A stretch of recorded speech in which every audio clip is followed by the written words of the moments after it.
Hi, this is Jason Nunemaker with CreateTheEstate.com. Thank you for tuning in again. Today I wanted to take you through the overall process of creating an estate from scratch.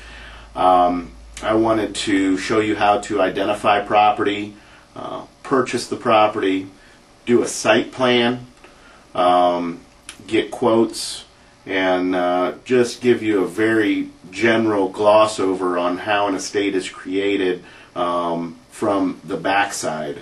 Obviously we can go out to the site and we can see everything getting done, but there's a lot of work that goes into actually finding that right piece of property and designing the home and getting everything to mesh correctly. So today that's what we're going to review. Thank you for tuning in. Jason Nunemaker, CreateTheEstate.com. The first step in creating the estate is actually figuring out what your budget is. Where do you want to be? What's the cap? That's an important conversation to have with yourself. How much money do you want to spend on the project? The other piece of the puzzle is the location. Do you have a wide berth of an area that you can be in, which would help with the land acquisition? If not, then we focus in on a smaller area. And I'm going to show you right now what a project that I'm currently working on. This is for a client.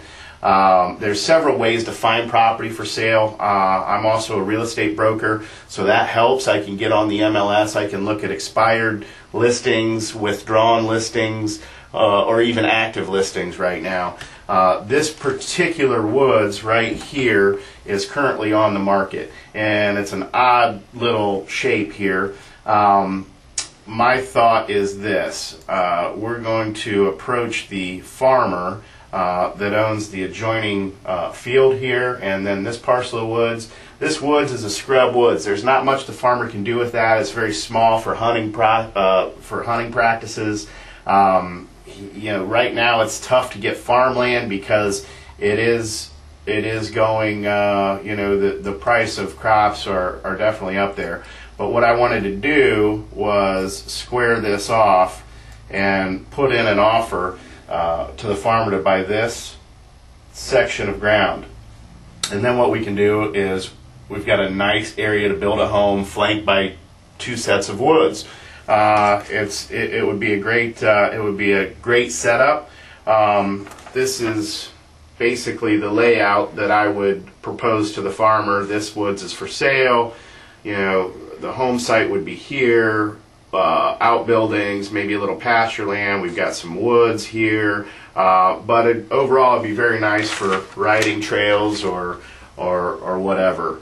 So that's one way you can acquire land, is to actually approach the neighboring landowner and see if you can work out a deal that way if there is a parcel that is for sale. If not, you may need to start from scratch. You may need to call, just start calling and stopping in and talking to people. Here's another one that I'm working on. This is about a 20-acre parcel. None of these properties are on the market right now, but this property right here is a 20-acre parcel that adjoins my client's property. And he just would like this for recreational land. Now this ground has been fallow for over a year.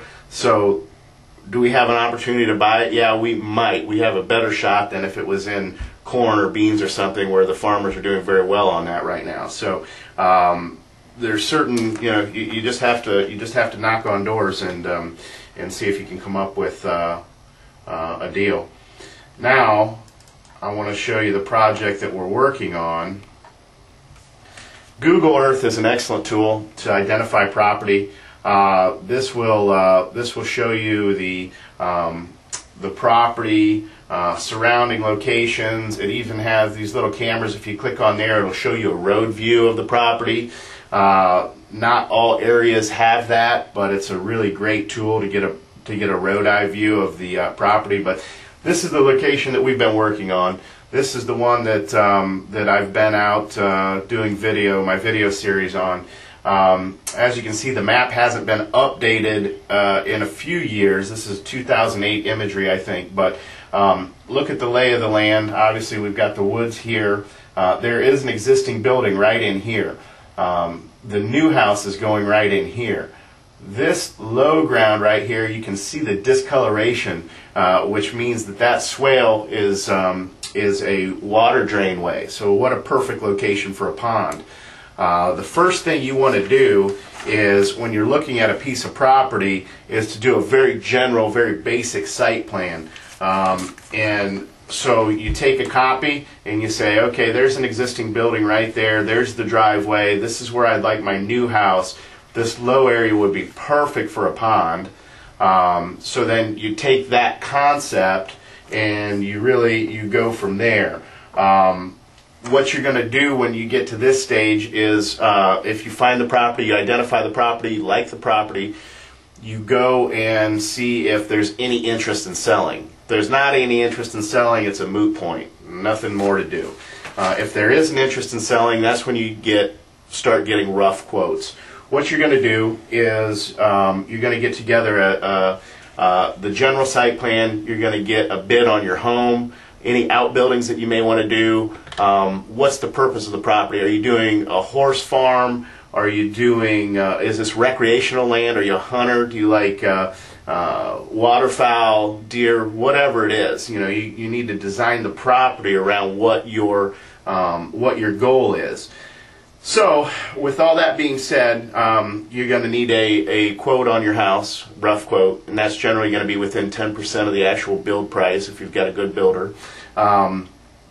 Site excavation, you know, you're going to need definite site excavation if you're doing ponds, mounds, airfields, whatever you're doing. You're going to need a site quote as well. So, once we get all of that together, we come up with a site plan. You know, there is interest in selling. Maybe we have talked numbers, maybe we haven't. But here's your site plan. There's the existing building. Here's the new home. Here's the pond. It's just going to work out perfectly for what the homeowners are looking for.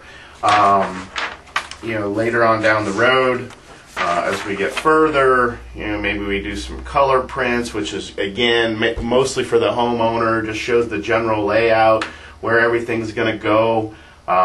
Nothing real architectural on that end of it. But once we get to the point of needing detailed prints, this is actually a landscape print of the entire property. So that's going to show you the pond, that's going to show you walkways, that's going to show you tree planting areas, mounds, everything. It's very important to do your homework and have the details laid out before even the first bit of dirt is moved on the property. So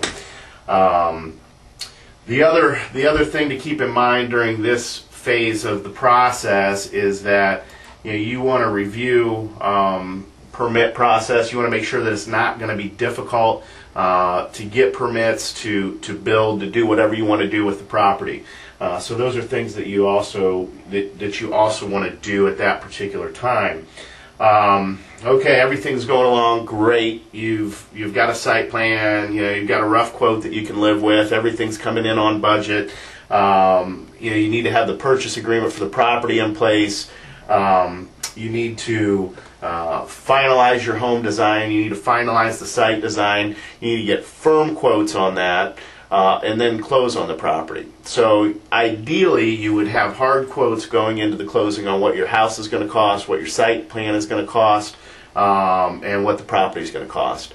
Perfect world. You know, sometimes that doesn't happen. You're going to have your home may be completed, your hard quote on the home may be completed a month or 2 months later, but you've got a general idea where things are going to land. The next thing is you approve the bids, you sign off with the contractors, and you pull the permits and you get started on construction. It's just that easy. I would recommend hiring a professional to walk you through every part of this process. This is what I do, so I gloss over a lot of this stuff, but obviously if you need any more in-depth questions, answers, give me a call or shoot me an email. Thanks very much. Jason Nunemaker, CreateTheEstate.com.